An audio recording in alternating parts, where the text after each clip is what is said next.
ドジャースの佐々木朗希投手は、日本時間9月27日、敵地で行われたマリナーズ戦で、メジャー2度目のリリーフ登板を果たしました。7回から5番手として登板した佐々木投手は、MVP 候補のカルローリー選手を空振り三振に仕留めるなど、1回を1安打、無失点、2奪三振、この日の最速は 100.1 マイル、約 161.1 キロの力投を見せました。また、この日、1番 DH で出場した大谷選手は3打数無安打、1四球でノーヒットに終わるも30試合連続出塁を達成。さらに、今季20盗塁目をマークし、史上初2度目の50本塁打、20盗塁を達成しました。また、この日、先発メンバーから外れていたベッツ選手は、試合中にインタビューに応じ、現在ギターに夢中であることを告白し、来季のオフシーズンにライブを開催することを明かしました。ここからは、その様子を字幕付きでご紹介します。A lot of star power in this series this weekend in Seattle, but Kirsten, there's one particular female fan there in the stands who really admires you. Oh my goodness. Wait, I have to find her. Kirsten Watson is my idol. Thank you. That's so sweet. I have to find her. Well, it's a really cool thing. It's like someone That says, is the sweetest thing I have ever seen. It's like traveling with Janet Jackson over there. Kirsten, thank you very much. I'm refreshed. We'll see you again in just a few minutes. Might have a chance to say hello to that young lady. Thank you very much. 6:30. Look, Kirsten Watson has found the young lady in the stands with the sign saying Kirsten is her idol. Making memories today in Seattle. What a cool moment for both of them, and also making memories right here on Sportsnet LA. Jerry, somewhere out there, somebody saying, Jay here's my idol. Sure. Shohei Ohtani is starting tonight. He has something to play for over the next 3 days. Last night belted his 54th home run of the year. That ties his franchise mark he set just last season, Adrian. He has 108 homers in 2 years with the Dodgers. Continue to add to your MVP season. He needs to keep going. You know, we have some great candidates for MVP as well, so he needs to keep going, keep doing his thing, and continue to make it an easy decision for those voters. Yeah, you would think that he is going to be the MVP. I mean, he's done so many things, but you're right, Gonzo. You never know what happens the next couple days because voters can be skewed. Who knows? If Schwarber hits 4 home runs or 5 home runs the next 3 nights, that could be skewed, but make no mistake about it. What he's done, the big show. Offensively, especially on the mound. Yes. Yep. He is so dominant on the mound. I'm shocked that he's been so great on the mound so early. So it's good to see Shohei do his thing, and he certainly should be the NL MVP. Yeah, as long as he's doing both, you might as well just rename the MVP award the Shohei Ohtani Award. Shohei's 108 home runs with the Dodgers, tied for 3rd most in history for a player their first 2 years with a club. Babe Ruth hit 113 in 1920 and 21 with the Yankees. Just one in front of Ohtani is Alex Rodriguez's 109 home runs with the Texas Rangers in the early 2000s. And as not just a World Series preview, a chance to see the potential 2 MVPs in the respective leagues go at it. Shohei Ohtani, the front runner in the National League, and Cal Raleigh, now the betting favorite in the American League, though that debate is an actual debate with him and Aaron Judge. So you have those 2 individuals and several more playing for some individual markers here this weekend. Yeah, you get the big dumper in the house and the fact that you have these 2 superstars. I mean, Cal Raleigh won the home run derby. What he's done as a switch hitter, as a catcher, I mean, everything. He broke Griffey's record. The Mariners organization tied Babe Ruth. We get to see him go up against Shohei Ohtani tonight. And so you have 2 MVPs. When does that happen? AL, NL. And I'm going to go ahead and say it. They're both going to get it. And John, as we get it back to you, I've been doing a little bit of a straw poll here in Seattle. Like, hey, if you had a vote in the American League, would you go with Cal Raleigh or would you go with Aaron Judge? And I'd be curious to get the perspectives of Aegon and Jay here. It's the poll right now. Players are slanted towards Aaron Judge. Yeah, non-players, though, are leaning Cal Raleigh. And I think that's been an interesting experiment. We've got 2 for Cal here. 2 for Cal here. Because Aaron Judge is not only a game-changing player, he's had game-changing seasons. But that being said, Cal Raleigh's a catcher. And would they be in the playoff hunt if Cal Raleigh wasn't in that lineup? If he didn't have the season he had? I think the Yankees would have a good season even without Aaron Judge. They're both great players. I would go co-MVPs, but if I were to pick right now, Coward. because it's Coward. Hold on a second. Let me finish. I'm going to go with Cal Raleigh because of the catching aspect. He runs a pitching staff and hits 60 bombs in that place. Adrian, for you, Dave Roberts. Yeah, I'm going Dave Roberts, and it's exactly the point, you know, to what Jerry, you said. For me, last year, winning the World Series, Dave pushed all the right buttons. He brought in the guys, put them in the great play, in the best place for them to have success in the postseason, and that was one of the main reasons why they won the World Series. This year, the bullpen's going into it, blowing a lot of saves, blowing a lot of leads.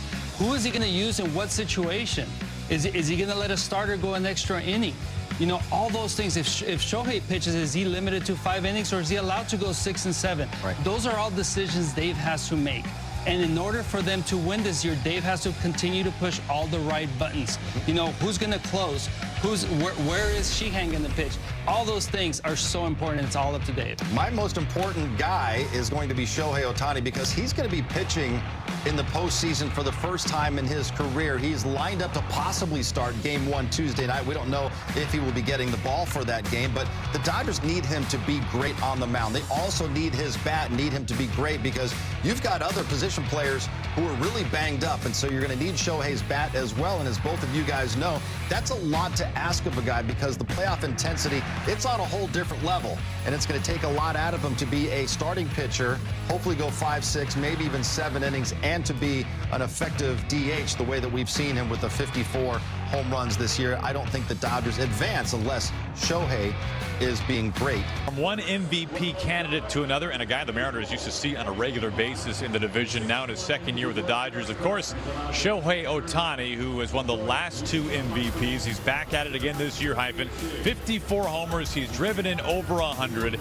He won the MVP a couple of years ago with the Angels, last season with the Dodgers. He's trying to join Barry Bonds, the only 2 players to ever win it in 3 straight years. Well, just another historic year for the Dodgers, Shohei Ohtani. Again, we've seen him with the Angels, but again, seen him do it in Dodger Blue, and the way he's doing it as well. Obviously, top 5 in home runs, RBIs, total bases, WRC+. He leads the league in all those categories. And by the way, he pitches as well. So both these guys add so much besides all the offensive numbers in Cal with the American League. And of course, Shohei, historic year once again, back on the mound and doing what he's doing offensively. It's amazing. He is one of one, maybe the greatest player of all time because of his incredible skill set. Teoscar Hernandez fouls the strike off the plate to kick off the 4th. We'll go downstairs to Kirsten Watson, who has a special guest. Thanks, Stephen. Yes, I'm joined by Mookie Betts. And yesterday, this team, you guys won the National League West, got to celebrate. The champagne was flowing. Today, you and Freddie Freeman, you guys get a little bit of spa day, a little relaxation. What does a spa day look like, especially when it comes to recovery and getting ready for October? Today, I mean, really nothing. I got here, me and Freddie hit together for about 5 minutes. And then after that, I just been hanging out. It took me a little nap in there. I don't really know. There's nothing to do. Like, you know, I usually come to work and I'm working, you know, but there was a guitar in there, so I was playing the guitar for a little while, and yeah, that's pretty much it. You can play the guitar? Yeah, I just started. I started like a month ago, and of course. I got a couple songs under my belt now, but I'm trying to get to where I can do like a little live performance somewhere. Can you sing? Here comes the No, album. I can't sing. But if you can play the guitar and just speak, it sounds good. It really does sound good. What I songs? happen to know, they're asking, what songs are you working on? Oh, right now I got Wagon Wheel. I can play that. I'm working on I'm the Problem by Morgan Wallen. My goal is to do a live performance with him, with Morgan, and my boy Ernest next off season. Not this off season, but next off season. I'm doing a live performance. You heard it here first. Do we have tickets? Because I just want to go to the concert. So as long as you are saying you're performing, we all get tickets, right? You heard that upstairs, guys? Yeah, I want a ticket. We'll see about the tickets. I don't know. It's Alligator Arms I want bets to do it in now. Nashville, my hometown. So, well, if you can travel, then maybe I can get you a couple tickets. We'll absolutely be there. I am just in awe. What can't you do? There's a lot of things I can't do. My dad gave me a guitar, and so when he gave it to me, I just said, you know what? I'm gonna learn how to play, and it's fun. I do it every day, probably for 30, 45, sometimes an hour, sometimes a couple hours. I did the whole plane ride here, which is like 2.5 hours. So I'm all in on it. That's Okay, a fair so ball. we are going to be having a moment. First of all, Miguel Rojas. Yeah, he's been going crazy. Miggy's been having a great year this year. I mean, he's been leading us in always. He's a mic guy. He does everything for us, and I'm glad I got to say I can say he's one of my teammates. I feel like he would be a great addition. Not that I'm building you a band right now, but I do feel like he would be a great addition. Yeah, absolutely. I mean, he needs a mic, so he would definitely be either the guy that does all the ad-libs, hype man, there you go, or Important. very important. He wouldn't be. I wouldn't go with lead singer though. Hype man. Is there a lead singer on this team? Are we missing someone who secretly has incredible vocals? Jack Dreyer. Yeah. Jack Dreyer, he can sing, and I'm gonna go with him as my lead singer for sure. Anyone on the drums? Are we building out the whole band at this point? I don't know. I don't know. We got a whole lot of guys with rhythm. You know what? I'm gonna go with Freddie. Freddie is the next guy that I think has the most rhythm on the team. So I'm gonna go with Freddie on the drums. Are you going to allow them to be a part of your performance with Morgan Wallen and Ernest? No. This is a me thing. This is a me thing. I am. I can't trust anybody else with the guitar. This is just me. Wait. Before I let you go, this year and last year, you were nominated for the Roberto Clemente Award. That's obviously such a special one. It means a lot to you. When did you get inspired to get so involved with the community? I've always kind of done it. My folks, my parents, they raised a good kid, and so they showed me, what it takes to be a good person, and that's kind of giving back. Usually, when you make others happy, that's when you make yourself internally happy, and so it's just something that I've been doing really my whole life. And once we got to LA and signed a deal with LA, and LA became home, it was just like I'm giving back to my people essentially. We're all Angelinos, and so I just try and do what I can to help. You've done so many things on the baseball field. Of course, the awards, the list goes on and on. What did it mean just to win the Roberto Clemente Award? That would mean a lot, man. Just because you don't have to play good. You don't have to play good for this. It doesn't take talent. It doesn't take anything but a good heart. And I know I have that. Bree, Bree, and then my cousin Unique. She is the CEO of the foundation. We all know we have big hearts, and we love giving back, and we love kids. So I think it would mean a lot for all of us, because it's definitely not an award just that is just for me. And the fans can get involved. They can go to MLBtogether.com right now /Clemente Award and vote for you in the 50/50 Foundation. Mookie, thank you as always. Thank you. Can you play the guitar? I mean, No. Raleigh to the plate as the tying run. Here comes the 0-2. Got him swinging. Sasaki sizzles again out of the bullpen. comes back with the splitter to get the biggest hitter in this Mariner lineup. Okay, let's start with how big that last out was for Tanner Scott. It's obviously not been the easiest of years for him. How big is a moment like that right before the postseason? It's huge. It's big for his confidence, you know, to get in trouble. And I'm sure that in his mind, he's probably, you know, thinking about what's happened all year. But when on that mound visit, we told him it doesn't matter what you throw right here. You're better than them. They got nothing for you. And you know, it was huge not only for him but for us too as a team. But hopefully we can build on it. And the whole bullpen did a great job today. I don't know, maybe the pitchers knew it was a bullpen day, but the position players were not aware. So bullpen held it together. We didn't do much offensively, but you know, we won the game thanks to them. Speaking of the bullpen, you mentioned for Tanner Scott specifically, but for the group as a whole, how big of a confidence booster can a game like this just be for them? It's good, man. it only takes one game to shift the tide, and it only takes one game for them to feel like, you know, they are who they are. I mean, we got one of the best pens in the game. The fact that it hasn't gone our way doesn't really change the way that we think about him. We trust him, and he's about to get in our shot. Nope, no, he didn't. But yeah, you know, they came up big, and hopefully they can build on this momentum and carry it on to the postseason. Speaking of momentum, you 2 hits yesterday, of course, the huge 2-run homer today. Does it just feel like things are switching? Is it a mental switch, a physical switch for you as you get ready for the postseason? I mean, I would say I had 2 at-bats 3 days ago, and then consecutive starts. You know, it's not the easiest when you go through a stretch of games without getting an at-bat, and, you know, when you're getting consistent at-bats, it doesn't get easier, but, you know, it's the timing is better, so, yeah, I'm just glad I was able to put a good swing on it, and, you know, ball went out. It was a big moment. You guys have kept the intensity. That was a key that Dave Roberts is saying ahead of the game. Congratulations on this one, Kike. Oh, thank you very much. Congrats to you, too. Up to your stat line, brought to you by Arco Jared. We saw Shohei Ohtani walk in this game, stole a base. He now has a 30-game on-base streak. Well, really, it's not surprising because he is so talented. Pitchers do fear him, and they're going to give him a free pass from time to time. And obviously, he's got great bat-to-ball skills, especially in the middle of the plate.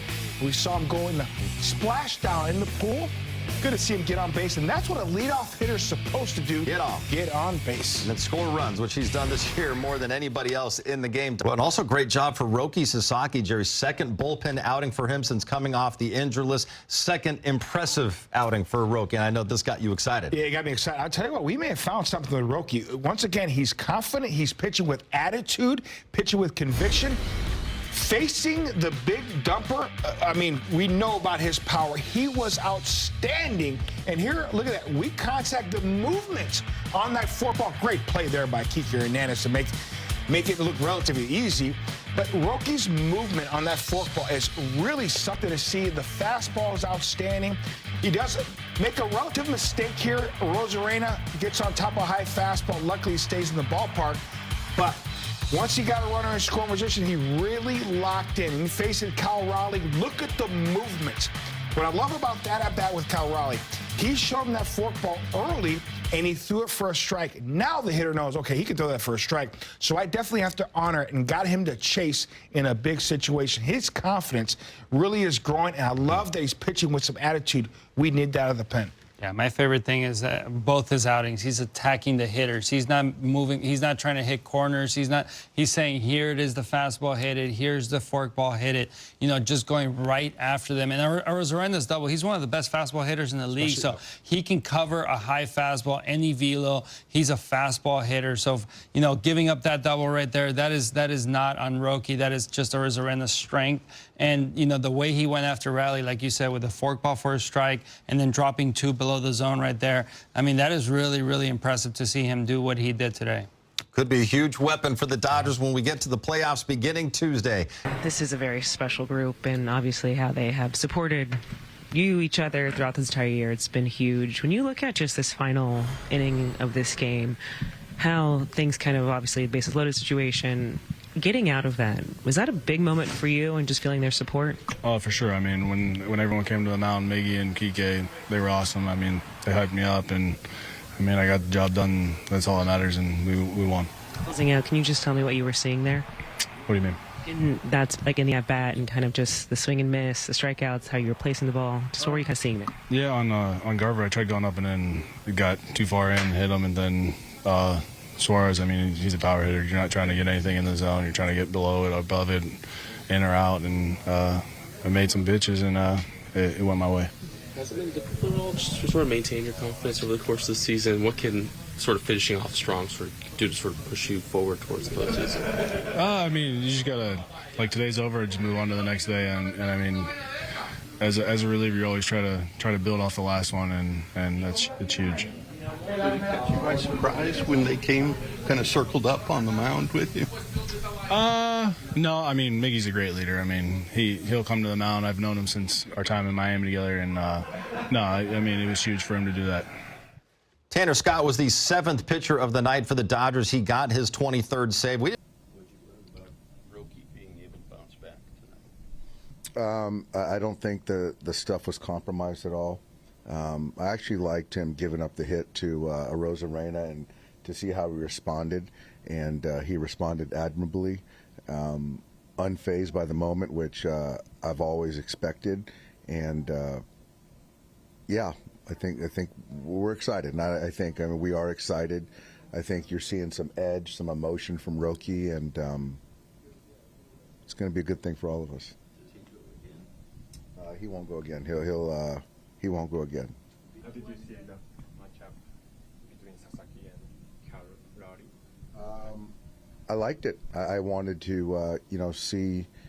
I wanted to see that matchup, and Roki made pitches, and it just speaks to how good his stuff is. He's got enough velocity to, keep hitters honest, and then the split is pretty special, as you saw the swings. You said a couple days ago that the version of Roki that you saw was very different than the beginning of the year. Is like the matchup with Raleigh kind of like emblematic of that, where just you see him respond? Absolutely. I don't think we'd have had that same outcome in April. I think that he's got the command that he had back in Japan. The fastball is playing up to what it used to be. The split is on the plate, presented as a strike, and then drops off a table. So, again, it just speaks to he's just a different ball player now. A lot of confidence, and the stuff, his body, everything's in a much better place. いかがでしたでしょうか。このチャンネルでは日本人メジャーリーガーなどを中心に野球情報をお届けしています。この動画が良かったら高評価、チャンネル登録をよろしくお願いいたします。今回も最後までご覧いただきありがとうございました。それではまた次の動画でお会いしましょう。